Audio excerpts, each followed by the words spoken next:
Hello students, welcome to our channel scholarly minds. So आज हम deal करने वाले हैं BPSC 142 India's foreign policy in changing world. आज हम इसके कुछ इंपॉर्टेंट क्वेश्चंस डील करेंगे जो आपके जून एग्जामिनेशन के लिए काफ़ी इंपॉर्टेंट हो सकते हैं। ओके, स्टार्ट करने से पहले मैं आपको दो इंपॉर्टेंट बातें कहना चाहूँगी। फर्स्ट कि आप हमारा WhatsApp and Telegram group join कर लेना, यहाँ पे आपको रेगुलर क्लास अपडेट्स मिलते रहेंगे। सेकेंड, अगर किसी पर्सन को इस सब्जेक्ट के गेस्ट पेपर्स परचेज़ करने हो तो आप आ सकते हैं shop.hindustanknowledge.com पर लाइक दिस। यहाँ पे आप अपना सब्जेक्ट को टाइप करके इजीली गेस्ट पेपर्स परचेज़ कर सकते हैं। इन केस परचेज़ करने में आपको कोई भी इशू आता है तो you can contact us at 9580023321 पर। ओके, और लास्ट इम्पॉर्टेंट थिंग कि अगर आपको बैकग्राउंड नॉइजेस आते हैं तो उसके लिए sorry. Okay, and yes, let's start with our first question. What are the objectives of Indian foreign policy? Indian foreign policy refers to the principles and strategies that guide India's relation with other countries. After independence in 1947, India adopted a foreign policy based on peace, cooperation, national interest, and mutual respect. The main aim of Indian foreign policy is to protect the country's sovereignty, promote economic growth, maintain friendly relations with all the nation. Foreign policy का क्या मतलब होता है? इसका मतलब होता है कि कोई देश दूसरे देशों के साथ अपने रिलेशन कैसे मेंटेन करता है। तो सिंपल वर्ड्स में फॉरेन पॉलिसी एक प्लान या स्ट्रैटेजी होती है जिसके थ्रू कोई कंट्री दूसरी कंट्रीज़ के साथ दोस्ती, ट्रेड, सिक्योरिटी, इंटरनेशनल इश्यूज़ को हैंडल करती है। ठीक है, अब जैसे कि 1947 में हमें इंडिपेंडेंस मिली थी, उसके बाद इंडिया ने अपनी फॉरेन पॉलिसी को peace, cooperation, national interest, mutual respect, इन सारी चीज़ों को अपना प्रिंसिपल बनाया था। ओके, इंडियन फॉरेन पॉलिसी का जो मेन ऑब्जेक्टिव था वो देश की सिक्योरिटी को प्रोटेक्ट करना, इकोनॉमी को स्ट्रॉन्ग बनाना और दुनिया के सभी देशों के साथ फ्रेंड रिलेशन बनाना, ये था। Let's move on to objective of Indian foreign policy, protect national security. सबसे पहला आता है कि हमें नेशनल सिक्योरिटी को प्रोटेक्ट करना है। The first objective of Indian foreign policy is to protect the country's independence, sovereignty, territorial integrity. India strengthened its defense system and maintained good relations with neighboring countries to ensure national security. National security का मतलब होता है कि देश को बाहरी खतरों से बचाना। ओके, इंडिया अपनी सॉवरेनिटी एंड टेरिटोरियल इंटीग्रिटी को प्रोटेक्ट करना चाहते हैं। सॉवरेनिटी का क्या मतलब होता है कि इंडिया अपने डिसीजंस खुद लेगी, किसी के प्रेशर में आके वो कोई डिसीजन नहीं लेगी। टेरिटोरियल इंटीग्रिटी का क्या मतलब होता है? मतलब इंडिया की बॉर्डर्स और टेरिटरी हमेशा सुरक्षित रहे और कोई दूसरा देश उस पर कब्जा ना करे। इसलिए इंडिया अपनी आर्मी, नेवी, एयरफोर्स को बहुत स्ट्रॉन्ग बनाता है और नेबरिंग कंट्रीज़ के साथ भी अच्छे रिलेशन मेंटेन करता है। Maintain peace and stability. India believes that peace is necessary for development. India it supports peaceful settlement of international dispute, keep dialogue and negotiation instead of war. India also participate in peacekeeping mission around the world. अब India मानता है कि किसी भी देश के development में piece बहुत ज़रूरी होता है, इसलिए इंडिया वॉर के बजाय डायलॉग मतलब बातचीत करना या नेगोशिएशन, मतलब कि आप अगर किसी को हम कभी भी बाहर जाते हैं, वो बोल रहा है 50 रुपये, हम बोल रहे हैं नहीं हमको 70 चाहिए, फिर हम लोग बात करके 60 पे कैसे तैसे मानते हैं, तो इसे क्या कहते हैं? नेगोशिएशन कहते हैं। इसके थ्रू इंटरनेशनल डिस्प्यूट को सॉल्व करने में बिलीव करता है। ओके, इंडिया दुनिया के कई कंट्रीज़ में पीस कीपिंग मिशंस में भी पार्टिसिपेट करते हैं ताकि वर्ल्ड में पीस मेंटेन रहे। Promote friendly relation. India aims to maintain friendly and cooperative relation with all the countries. It follows the principle of mutual respect and equality and avoids unnecessary conflict. India सभी countries के साथ friendly and cooperative relation बनाना चाहते हैं। India किसी के भी साथ unnecessary conflicts नहीं चाहते। हम क्या चाहते हैं? हम म्यूचुअल रिस्पेक्ट चाहते हैं, इक्वालिटी के प्रिंसिपल को फॉलो करते हैं, यानी हर कंट्री का रिस्पेक्ट करना और सबके साथ मिलकर काम करना, ये इंडिया की फॉरेन पॉलिसी का इम्पॉर्टेंट एम है। Support economic development. Economic growth is an important objective of Indian foreign policy. India promote trade, investment, technology transfer, international cooperation to improve the country's economy and create employment opportunities. आज के time में economy किसी भी country की strength होती है, इसलिए India दूसरे कंट्रीज़ के साथ ट्रेड, इन्वेस्टमेंट, टेक्नोलॉजी, ये सब शेयरिंग करने को प्रमोट करता है। जब फॉरेन कंपनीज इंडिया में इन्वेस्ट करती है तो इंडस्ट्रीज़ भी बढ़ती है, नई जॉब्स क्रिएट होते हैं एंड इकोनॉमी भी स्ट्रांग होती है। इसी की वजह से ग्रोथ भी इंडियन फॉरेन पॉलिसी का एक इम्पॉर्टेंट ऑब्जेक्टिव है। Promote non-alignment and strategic autonomy. India follows the policy of a strategic autonomy. It does not depend completely on any one powerful country. Instead, India makes independent decisions based on its national interest while maintaining good relation with different countries. Now, India strategic autonomy की policy follow करता है। Strategic autonomy का क्या मतलब होता है? India किसी एक पावरफुल कंट्री पर कंप्लीटली डिपेंड नहीं रहता। वो हर डिसीजन अपने नेशनल इंटरेस्ट के हिसाब से ही लेता है और खुद लेता है। यानी इंडिया सभी कंट्रीज़ के साथ अच्छे रिलेशन रखता है लेकिन अपनी इंडिपेंडेंस भी मेंटेन करता है। ऐसा नहीं कि आप हमारे अच्छे दोस्त हैं तो हम आपकी ही बात सुनकर सारे डिसीजन लेंगे, नहीं, दोस्ती अलग है और हमारे डिसीजंस भी अलग हैं। Strengthen regional cooperation. India encouraged cooperation with neighboring countries through regional organizations such as SAARC and BIMSTEC. Regional cooperation help improve trade, connectivity, security in South Asia. India अपनी neighboring countries के साथ cooperation को भी बढ़ावा देता है। इसके लिए वो SAARC, इसलिए इंडिया SAARC and BIMSTEC जैसे regional organization में एक्टिवली पार्टिसिपेट करते हैं। इससे ट्रेड, कनेक्टिविटी और रीजनल सिक्योरिटी भी इम्प्रूव होती है एंड साउथ एशिया का जो डेवलपमेंट है वो भी होता है। Okay, support international peace and justice. India support principle of United Nation and believe in international law, justice, human rights, peaceful coexistence. It actively participates in global efforts to solve international problem. India United Nation के principles को भी support करते हैं। India international law, human right, justice, peaceful coexistence में भी believe करते हैं। इसलिए इंडिया ग्लोबल प्रॉब्लम्स को पीसफुली सॉल्व करने के एफर्ट्स में हमेशा पार्टिसिपेट करता है। Fight global challenges. India cooperates with other countries to address global issues such as climate change, terrorism, cybersecurity, health emergency and sustainable development. अब बात आती है ग्लोबल प्रॉब्लम्स की। आज दुनिया कई ग्लोबल प्रॉब्लम्स का सामना कर रही है, जैसे क्लाइमेट चेंज हो गया, टेररिज्म हो गया, साइबर सिक्योरिटी हो गई, ये सारी चीज़ें। तो इंडिया इन सब चैलेंजेस से निपटने के लिए दूसरे कंट्रीज़ के साथ मिलकर काम करता है, क्योंकि ये प्रॉब्लम सिर्फ एक देश की नहीं, पूरी दुनिया की है। टेररिज्म सिर्फ यहीं पे है क्या? नहीं। क्लाइमेट चेंज सिर्फ इंडिया का हो रहा है क्या? नहीं, सबका ही हो रहा है, सबके साथ हो रहा है। हेल्थ इमरजेंसी, कोविड आया था तो सिर्फ क्या बाहर ही था, इंडिया में नहीं था, या सिर्फ इंडिया में था? नहीं, पूरे देश को उसने तबाह किया था। इसलिए हम सब साथ मिलकर इस चीज़ को डील करते हैं। Protect overseas Indians. India works to protect the interest and welfare of Indians living abroad. It provides assistance during emergency and strengthen ties with the Indian diaspora. Okay, so दुनिया के कई कंट्रीज़ में लाखों Indians रहते हैं और काम करते हैं, जैसे कनाडा हो गया, अमेरिका हो गया, ठीक है। तो इंडियन गवर्नमेंट उनकी सेफ्टी एंड वेलफेयर का भी ध्यान रखती है। अगर किसी कंट्री में इमरजेंसी आ जाए तो इंडिया अपने सिटीजन्स को रेस्क्यू और हेल्प भी करता है।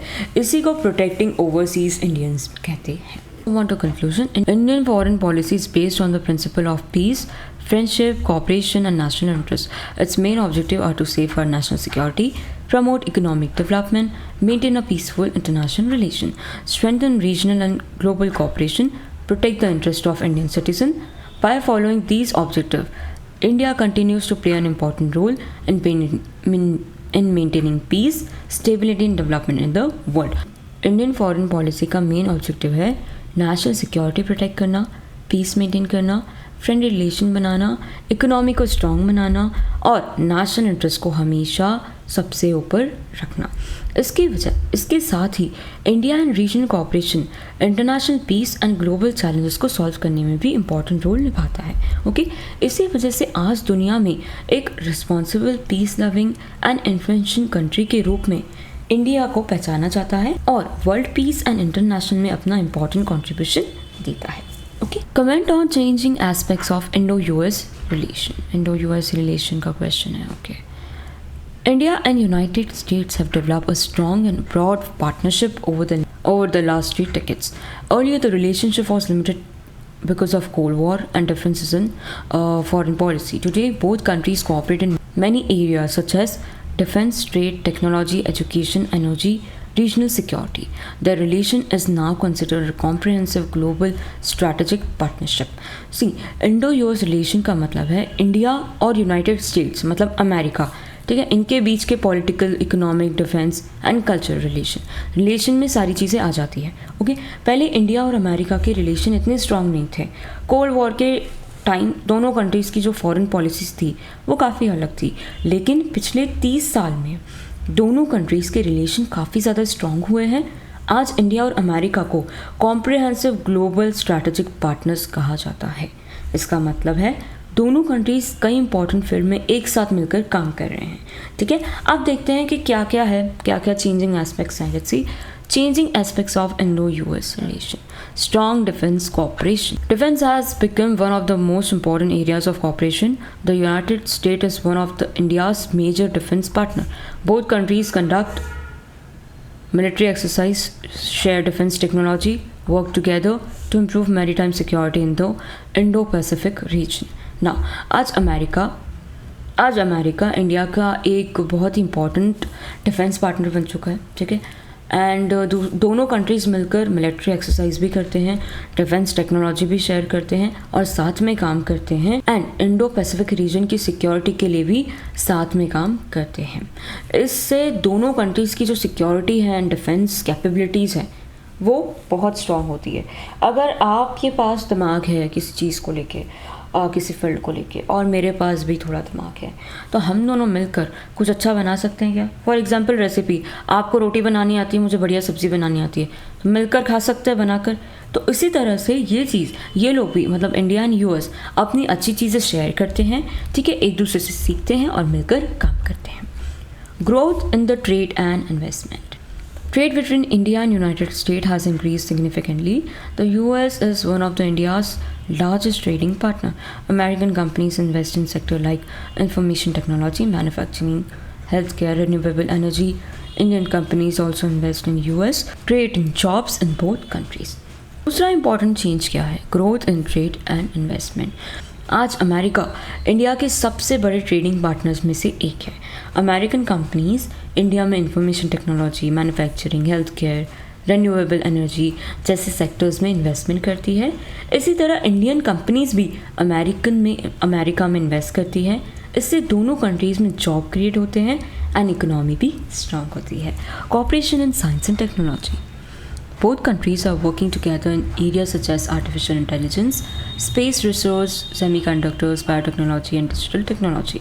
Cooperation between Indian and American scientists has increased, leading to innovation and research. अब बात आती है cooperation in science की. इंडिया एंड अमेरिका साइंस और टेक्नोलॉजी में भी मिलकर काम करते हैं. जैसे AI हो गया, डिजिटल टेक्नोलॉजी हो गया, सेमीकंडक्टर्स हो गया, बायोटेक्नोलॉजी हो गया.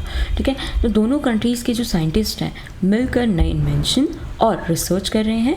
इससे इनोवेशन एंड टेक्नोलॉजिकल डेवलपमेंट बढ़ रहा है. Strategic partner in Indo Pacific. India and US support a free, open and secure Indo-Pacific region. They work together through Quad, India, the US, Japan and Australia to promote peace, freedom of navigation, disaster relief and regional stability. एक और important change है that is Indo-Pacific partnership.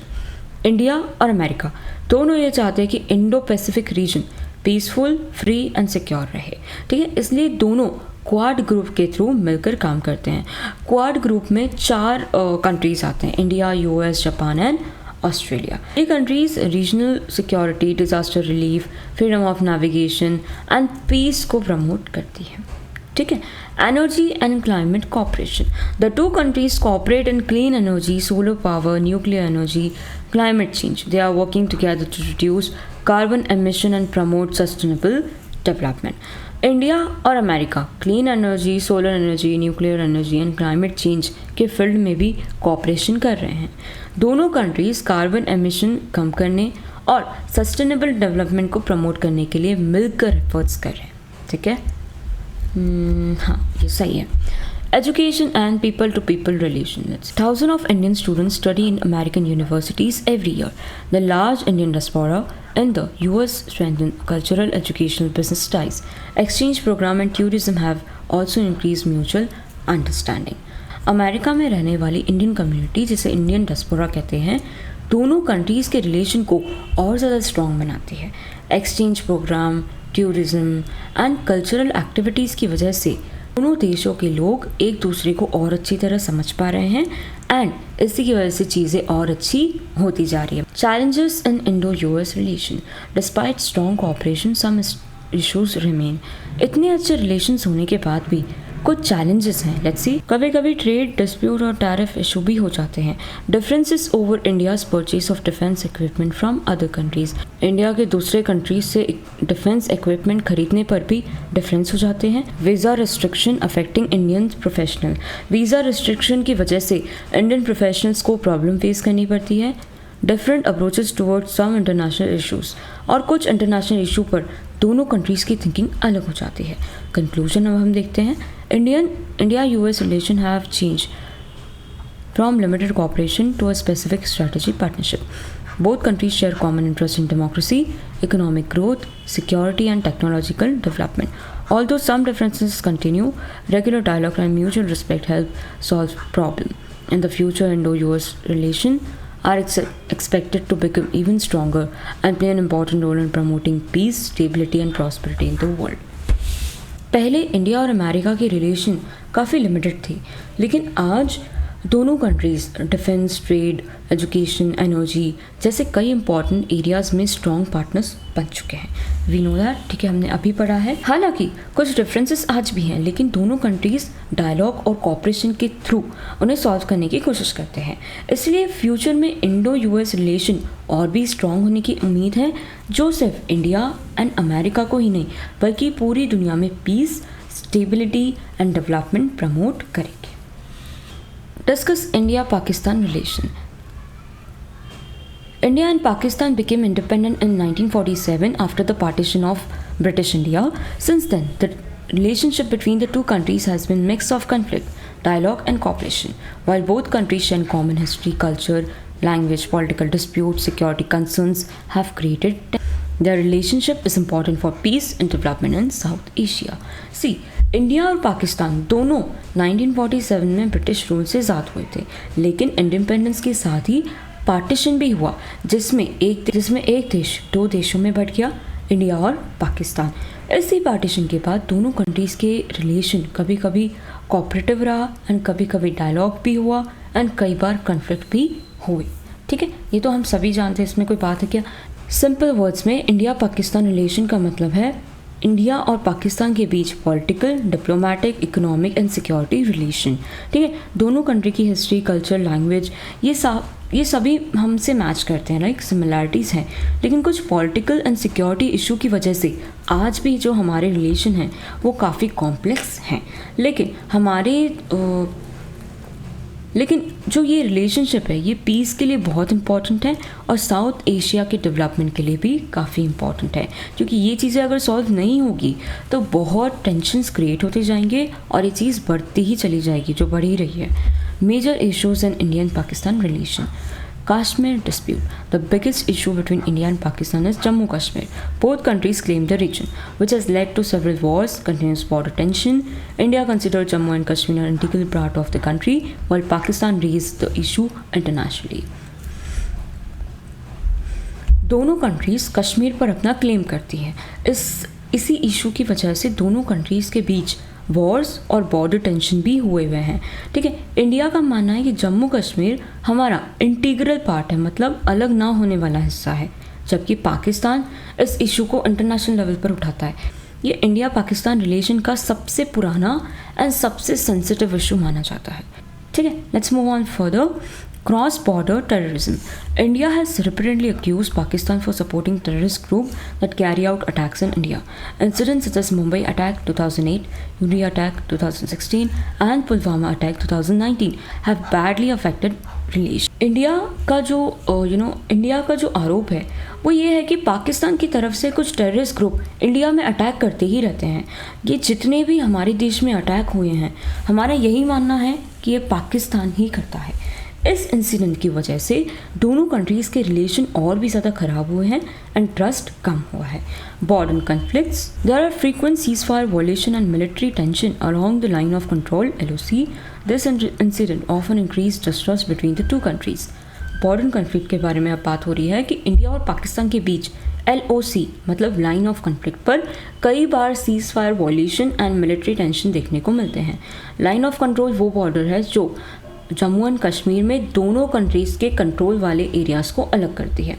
Okay, and border पर firing and tension की वजह से दोनों देशों के बीच काफ़ी डिस्ट्रेस भी देखने को मिला है।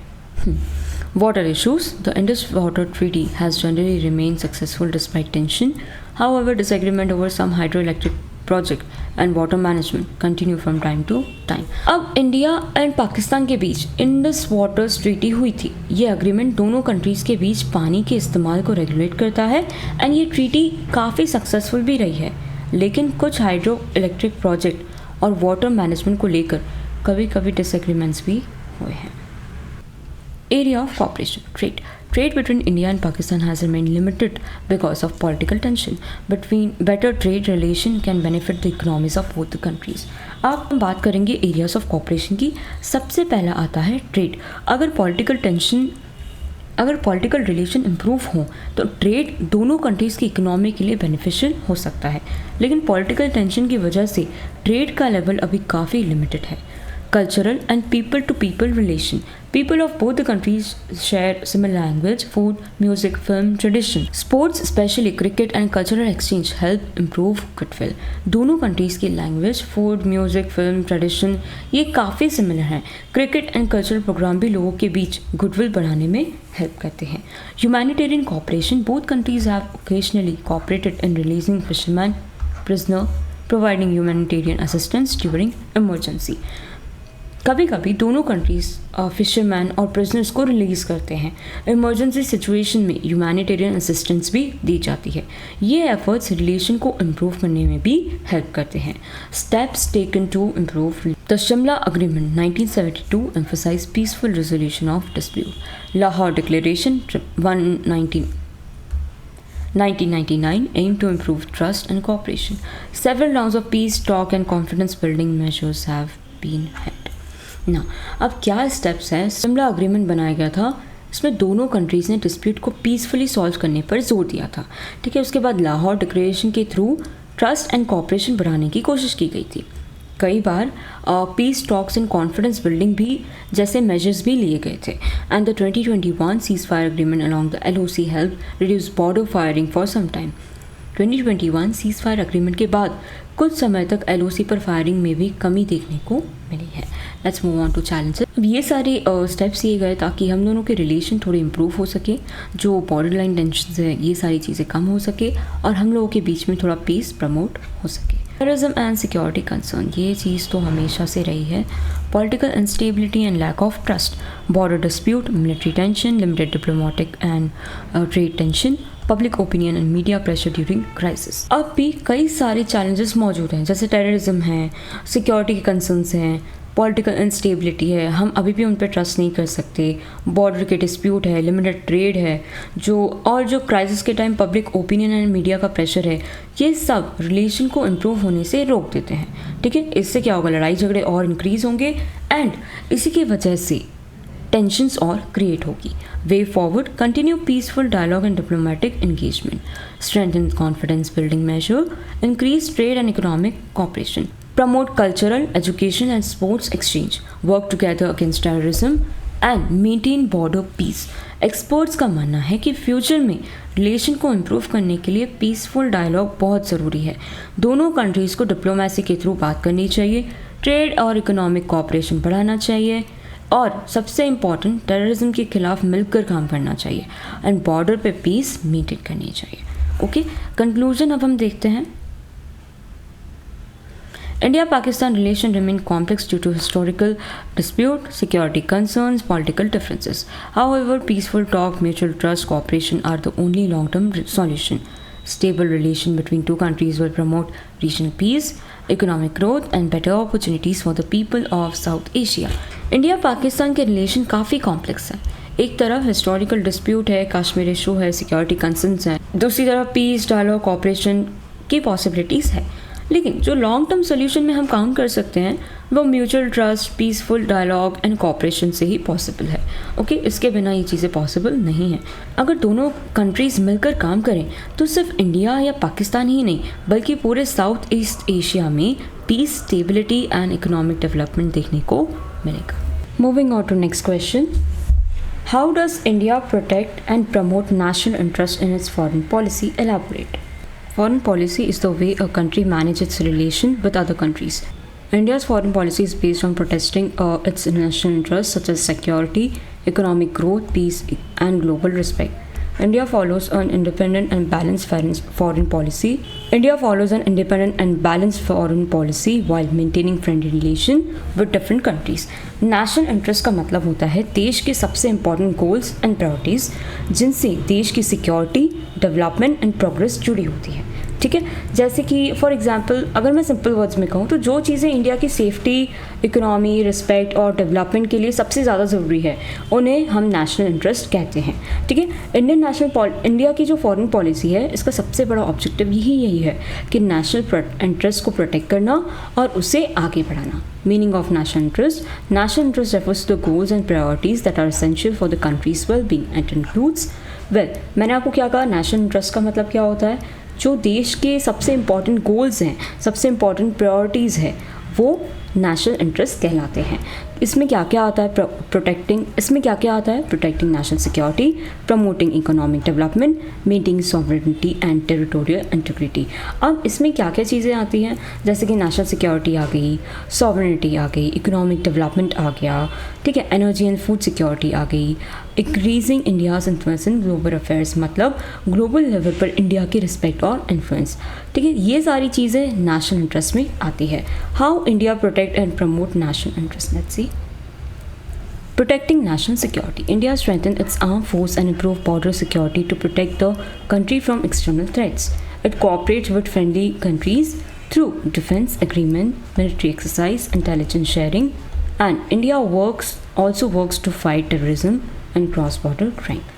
सबसे पहला आता है नेशनल सिक्योरिटी को स्ट्रॉन्ग बनाना। ठीक है, इंडिया अपनी आर्मी, नेवी, एयरफोर्स को स्ट्रॉन्ग बनाता है, बॉर्डर सिक्योरिटी को इम्प्रूव करता है, फ्रेंडली कंट्रीज़ के साथ डिफेंस एग्रीमेंट करता है, मिलिट्री एक्सरसाइज करता है एंड इंटेलिजेंस शेयरिंग भी करता है। साथ ही terrorism and cross border crimes के खिलाफ भी स्ट्रॉन्गली एक्शन लेता है। Maintaining peaceful relation, India follows the policy of peaceful coexistence and resolve dispute through dialogue and diplomacy. It believes that peaceful relation with neighboring countries help create a stable environment for development. India मानता है कि development के लिए piece बहुत ज़रूरी है, इसलिए India disputes को वॉर के बजाय डायलॉग मतलब बातचीत या फिर डिप्लोमेसी के थ्रू सॉल्व करने की कोशिश करता है। नेबरिंग कंट्रीज़ के साथ अच्छे रिलेशन बनाने की पूरी कोशिश करता है एंड प्रॉपर पॉलिसी भी बनाता है, और वो इसी पॉलिसी का हिस्सा भी है कि हमें जो आसपास की कंट्रीज़ हैं उनके साथ बहुत ही अच्छे रिलेशन बना के रखने हैं। Promoting economic growth, India developed a strong trade investment relation with countries around the world. It signed trade agreement, encouraged foreign investment, and support India business in international market. This create job, increase export, and strengthen the economy. India दूसरी countries के साथ trade और investment को भी promote करता है, foreign companies को India में इन्वेस्ट करने के लिए भी इनकरेज करता है, इंडियन बिजनेस को इंटरनेशनल मार्केट तक पहुंचाने में भी सपोर्ट करता है। इससे क्या होता है, एक्सपोर्ट बढ़ते हैं, जॉब बनते हैं और हमारी जो इकोनॉमी है वो भी स्ट्रॉन्ग होती है। Energy and resource security, India import oil, gas, other essential resources from different countries to meet its growing needs. It also promote renewable energy cooperation and invest in energy projects abroad to ensure stable supply. India को oil, gas और दूसरे important resources की भी ज़रूरत पड़ती है, इसलिए India अलग अलग कंट्री से एनर्जी रिसोर्स इंपोर्ट करते हैं एंड साथ ही रिन्यूएबल एनर्जी प्रोजेक्ट और इंटरनेशनल एनर्जी कॉपरेशन को भी प्रमोट करता है। इससे फ्यूचर में एनर्जी सप्लाई सिक्योर रहती है। Active participation in international organization. India actively participate in organizations such as United Nations, G20, BRICS, Asian Dialogue Forum, the Shanghai Cooperation Organization. Through these platforms, India promote peace, sustainable development, climate action, and international cooperation. India दुनिया के कई important international organisation का active member है, जैसे G20 हो गया, BRICS हो गया, एशियन डायलॉग फोरम हो गया, इन ऑर्गेनाइजेशन के through India peace, climate action, sustainable development, ये सारी चीज़ों को प्रमोट करता है। ठीक है, इतना समझ में आता है क्या? साथ ही ग्लोबल इशू पर भी अपनी स्ट्रॉन्ग वॉइस भी रखता है। हाँ, protecting Indian citizen abroad. The Indian government provides support to Indian living or working in foreign countries. During emergency, it conduct rescue and evacuation operation and offer consular assistance to Indian embassies. दुनिया के कई countries में लाखों Indians रहते हैं और काम भी करते हैं, तो इंडियन गवर्नमेंट उनकी सेफ्टी एंड वेलफेयर का भी ध्यान रखती है। अगर किसी कंट्री में वॉर या इमरजेंसी हो जाए तो इंडिया रेस्क्यू ऑपरेशन चलाते हैं और अपने सिटीजन्स को सेफली वापस लाने की कोशिश भी करते हैं। इंडियन एम्बेसीज भी ओवरसीज़ इंडिया की हेल्प करती है और यही इनका मेन ऑब्जेक्टिव भी है। Building strategic partnership. India maintains strong relation with major powers as well as developing countries. Strategic partnership help India in defense, technology, trade, education, health and space cooperation. India सिर्फ एक या दो countries के साथ नहीं बल्कि दुनिया की कई डेवलप्ड एंड डेवलपिंग कंट्रीज़ के साथ स्ट्रॉन्ग पार्टनरशिप बनाते हैं। इन पार्टनरशिप की वजह से डिफेंस, टेक्नोलॉजी, ट्रेड, ये सारी एरियाज़ में कोऑपरेशन बढ़ता है एंड इससे इंडिया का नेशनल इंटरेस्ट और स्ट्रॉन्ग होता है। Okay, promoting India's global image. India promotes its culture, democracy, yoga, traditional medicine and scientific achievement across the world. It also provides development assistance and humanitarian aid to many countries, strengthening its international reputation.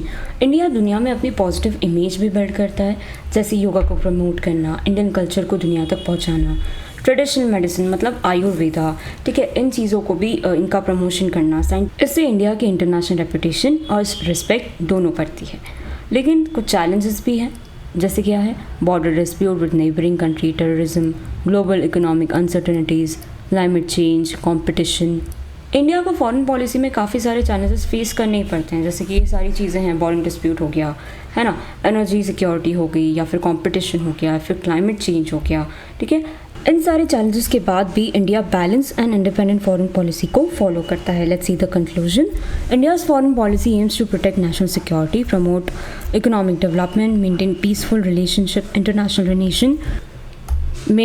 international relation, enhance its global standing by following the principle of strategic autonomy, cooperation and peaceful diplomacy. India continues to safeguard its national interests while contributing to global peace and development. India की foreign policy का main M है national security को protect करना, economic development को promote करना, peaceful international relations maintain करना।